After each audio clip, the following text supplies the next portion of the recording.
Connection in your life is either feeding you or draining you. There's no neutral. And the dangerous part is, sometimes the ones who are draining you are the very ones you've convinced yourself you can't live without. I'm talking about the kind of people who leave you empty every time you're around them. You know what I mean? You go into a conversation hoping for encouragement, maybe a little laughter, maybe just a spark of positivity, but you walk away exhausted, not because you poured out in love, not because you gave from a place of joy, but because they pulled from you like it was their full-time job. Let me tell you something, when somebody is constantly draining you, that's not friendship, that's not partnership, that's not connection, that's extraction. They are pulling life out of you without ever pouring life back in. And if you're not careful, you'll normalize it. You'll start to think that exhaustion is just the price you pay for love. That weariness is just part of loyalty. That walking on eggshells is what it means to be committed. But that's not loyalty, that's bondage. See, a true connection feeds you. They might correct you, they might challenge you, but at the end of the day, you leave stronger, not weaker. You leave inspired, not deflated. You leave with more fuel for the fire, not ashes in your hand. But when you're dealing with a human demon, yes, let's call it what it is, they don't care about your fire. They want your flame as long as it keeps them warm. And when you're burned out, they'll move on to the next source. And you know what's wild? They often disguise it so well. They'll say things like, I'm just trying to help you, or I'm only being honest. But their honesty feels more like hostility. Their help feels more like control. They're not filling your tank. They're poking holes in it. So no matter how much you try to fill yourself up, you're always running on empty. I wonder how many of us are walking around drained, not because life itself is too heavy, but because we've allowed the wrong people access to our energy. You can't be everything you were made to be if you're constantly bleeding out from relationships that never give back.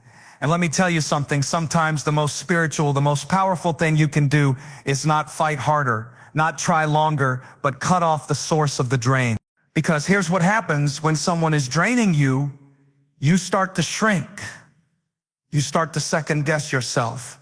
You start to play small just to keep the peace. And before you know it, you don't even recognize yourself anymore. You're tired, you're weary, you're operating on fumes. And the worst part, they'll make you feel guilty for noticing it. They'll flip the script and say, oh, you're just too sensitive. You're overreacting. You're imagining things. No, what you're feeling is real. Your soul knows when it's being starved. Listen, I'd rather have 2 people in my life who pour into me than 20 people who constantly pull from me. Because the wrong crowd will cost you your peace. The wrong voice will cost you your vision. And the wrong connections will cost you your energy. And energy is the currency of your destiny. So let me ask you, who in your life is feeding you? And who is draining you? Because if you don't make that distinction, you'll waste your strength fighting battles that were never yours to fight. You'll spend your nights restless and your days resentful. And for what? To keep someone comfortable who doesn't even want to see you grow. Here's the shift. You've got to stop confusing proximity with purpose. Just because someone's been around a long time doesn't mean they're meant to stay. Some people were only supposed to walk with you for a season, but you turned it into a sentence. And now you're living locked up in a cycle of constant exhaustion. But it doesn't have to be that way. You don't have to stay drained. You don't have to keep giving life to what only takes it from you. The moment you recognize the difference between a feeder and a drainer is the moment you take your power back. And let me tell you, when you finally release the ones who drain you, you make space for the ones who will feed you. The ones who celebrate your growth, not resent it. The ones who remind you of your strength, not prey on your weakness. The ones who don't just want to take from your table, but bring something to it. Because at the end of the day, your energy is precious. Your passion is priceless. And your purpose is too important to waste on people who only know how to subtract. So don't ignore the drain. Don't justify it. Don't excuse it. Recognize it for what it is and have the courage to step away. Because when you stop letting people drain you, you start living fully charged. And that's when you step into everything you were meant to be. You ever had somebody hurt you and then tell you it was for your own good? You ever had somebody cut you down and then wrap it up in words like, I'm only saying this because I care about you? See, that's the trick. That's how toxicity hides. It doesn't always come with fangs showing or fire burning. It comes dressed up like concern, like loyalty, like love. But love builds. Love restores. Love empowers. What these people are giving you is not, it's control wrapped in a pretty package. It's poison in a cup labeled medicine. And here's the dangerous part. When you're dealing with somebody who disguises toxicity as love, you don't recognize the damage right away. At first it feels like maybe they're right. Maybe you do need their constant correction. Maybe you are too sensitive. Maybe you are the problem. That's how it works. They plant seeds of doubt, and then they water those seeds with, I'm just trying to help you. But you don't feel helped. You feel smaller, weaker, less than. Love doesn't shrink you. Love doesn't silence you. Love doesn't twist you into someone you're not just to keep somebody else comfortable. When someone is truly for you, you leave their presence lighter, freer, stronger. But when someone is toxic, pretending it's care, you leave feeling heavy, confused, questioning your worth. It's like this. They put a leash on your soul, and every time you try to step out, every time you try to grow, they yank it back with a phrase like, don't get ahead of yourself, or I'm only looking out for you. But the truth is, they're not looking out for you. They're looking out for themselves. They don't want you to rise because your rise exposes their refusal to grow. And listen, this one cuts deep. Because often the people who disguise toxicity as love are the ones closest to you. It's not the stranger in the street that makes you doubt yourself. It's the friend, the partner, the coworker who claims they've got your back, but secretly hold the knife. And because you care about them, because you trust them, you let their words sink deeper than they should. But I need you to wake up to something right now. Just because someone calls it love doesn't mean it is. Just because someone says they're protecting you doesn't mean they're not really limiting you. You've got to stop judging love by how it's labeled and start judging it by how it makes you feel. Does it leave you stronger, or does it leave you broken? Does it give you confidence, or does it give you confusion? Does it build you up, or does it constantly tear you down? Because if every time someone cares for you, you feel smaller, weaker, or silenced, that's not care. That's control. And control, masquerading as care, is the most dangerous kind of poison, because it makes you think you need the very thing that's killing you. I don't know who this is for, but somebody here has been apologizing for being themselves. Somebody here has been walking on eggshells, holding back, doubting their own instincts, all because someone convinced them it was love. But hear me, it's not love when it costs you yourself. It's not love when it only benefits them. It's not love when it cages you instead of. Here's the thing about toxic care. It doesn't want to see you whole. It wants to keep you dependent. Because as long as you feel like you can't make a move without their approval, they feel powerful. As long as you doubt yourself, they feel secure. That's not love, that's a trap. But here's the good news. You don't have to live trapped. You don't have to keep confusing manipulation for care. You have the right to stand up and say, if it doesn't build me, it doesn't belong in me. If it doesn't make me better, it doesn't get my energy. If it doesn't lift me, it won't limit me. And I know it's hard because you don't want to lose them. You don't want to seem ungrateful. But listen closely. Letting go of toxic love isn't ungrateful. It's survival.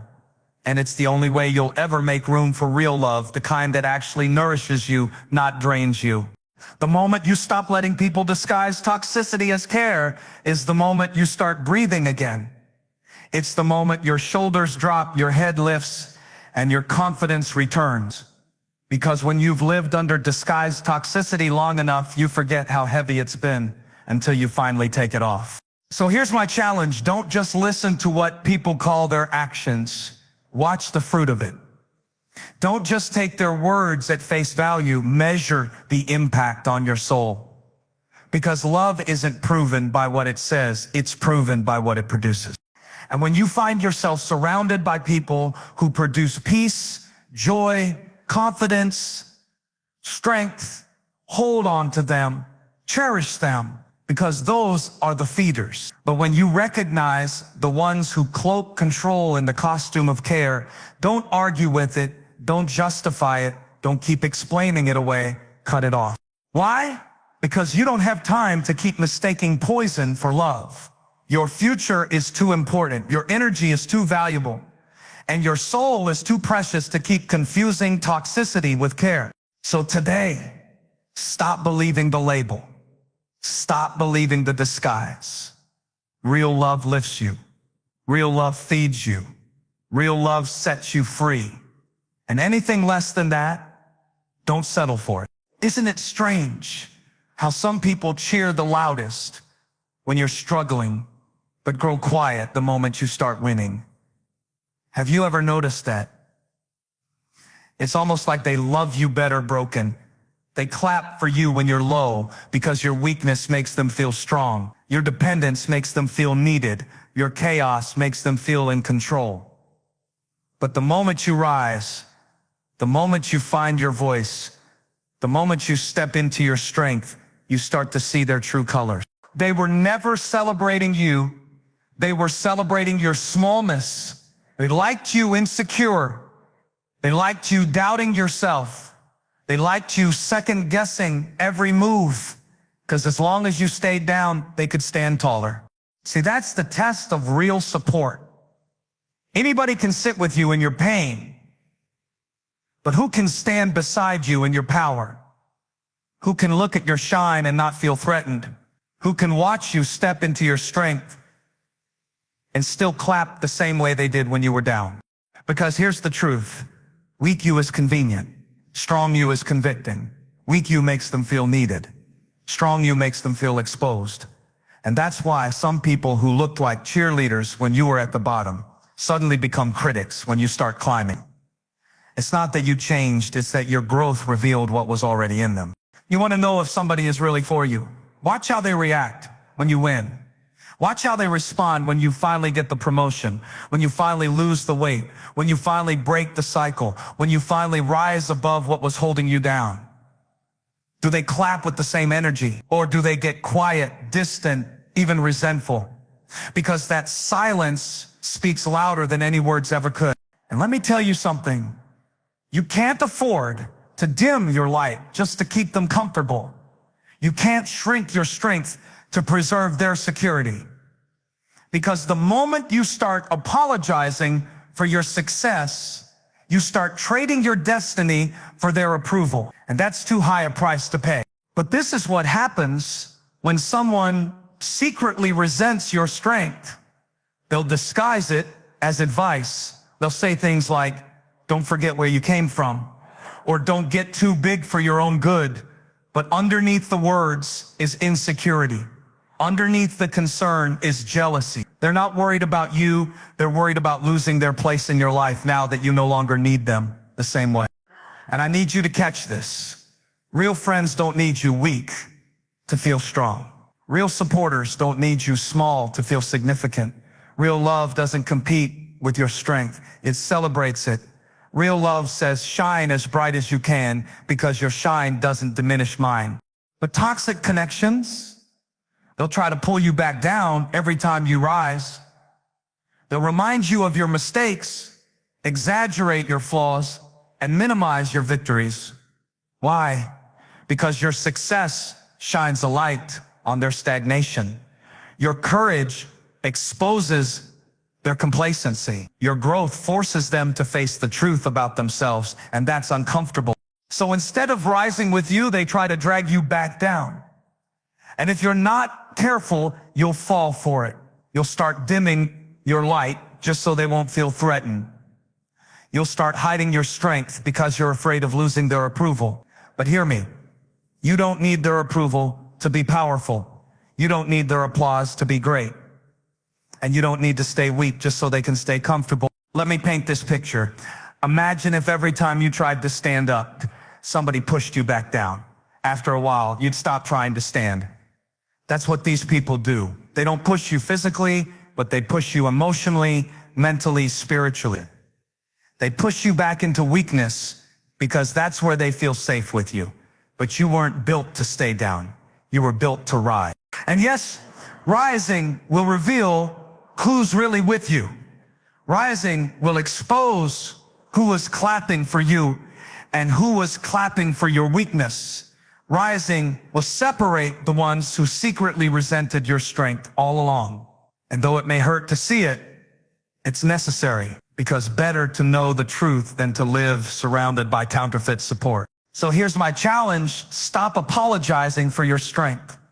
Stop shrinking so small that you can fit into the spaces of people who never wanted you to grow. Stop lowering your voice, your vision, your value, just to keep them from feeling insecure. Because if your strength makes them uncomfortable, that's not your problem, it's theirs.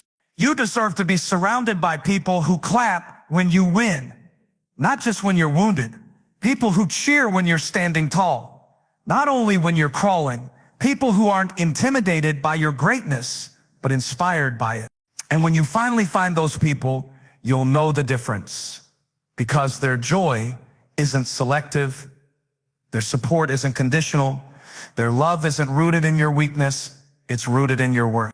So don't let the resentment of others rob you of your rise. Don't let their discomfort become your limitation. If they can't handle your strength, then maybe they were never meant to walk with you into it. Because here's the truth. Weakness may attract company, but strength reveals loyalty. And the ones who can't clap for your strength don't deserve a front row seat in your story. Have you ever felt like you're running hard but not getting anywhere?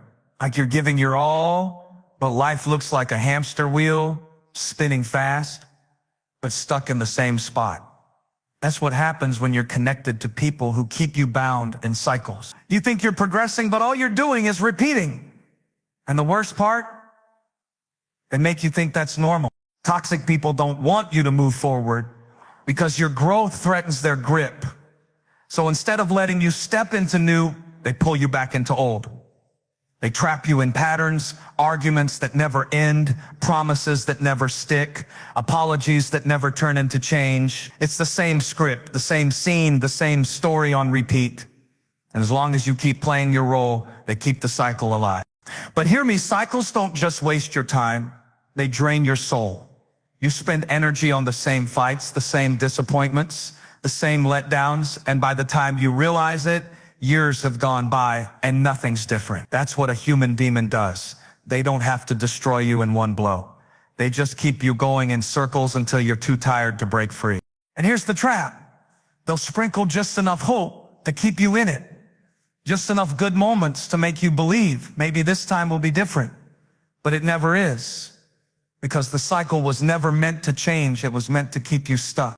It's like quicksand. You think you're moving, but every step just pulls you deeper. You say, I'll give them one more chance. You say, they didn't mean it this time. You say, if I love harder, maybe they'll change. And before you know it, you're trapped in a rhythm that steals your future while making you believe you still have one. Cycles are comfortable. That's why they're so dangerous. Even when it hurts, it's familiar. You already know the pattern. You know what comes next. And there's something inside us that clings to what we know, even if it's killing us, because at least it feels predictable. But predictable pain is still pain. And a comfortable cage is still a cage. Some of you are living in circles that started years ago with people who promised growth but delivered the same old disappointment. You've been here before, the apology, the guilt, the makeup phase, the relapse. And it's time you ask yourself, how many more times will I walk around this same mountain before I realize I'm not moving forward? Because cycles don't break on their own. The people who trap you in them won't set you free. They need you stuck to feel secure. They'll keep pulling you back with guilt, with fear, with manipulation. Don't leave me. You owe me. You'll never find better. No one else will put up with you. That's not love. That's leverage. They're not keeping you because they value you. They're keeping you because they fear losing control of you. And if you're not careful, you'll start to believe the lies. You'll start to think maybe you really can't move forward. Maybe you really are stuck. Maybe this is just the way it's always going to be. No. You are not stuck. You're cycling. And the moment you recognize the cycle is the moment you can choose to break it. It won't be easy. Breaking a cycle means stepping into the unknown. It means giving up predictable pain for the risk of freedom. It means losing the comfort of familiarity in exchange for the challenge of growth. But let me tell you, forward may be scary, but stuck is deadly. You weren't built to live the same year over and over again and call it a life.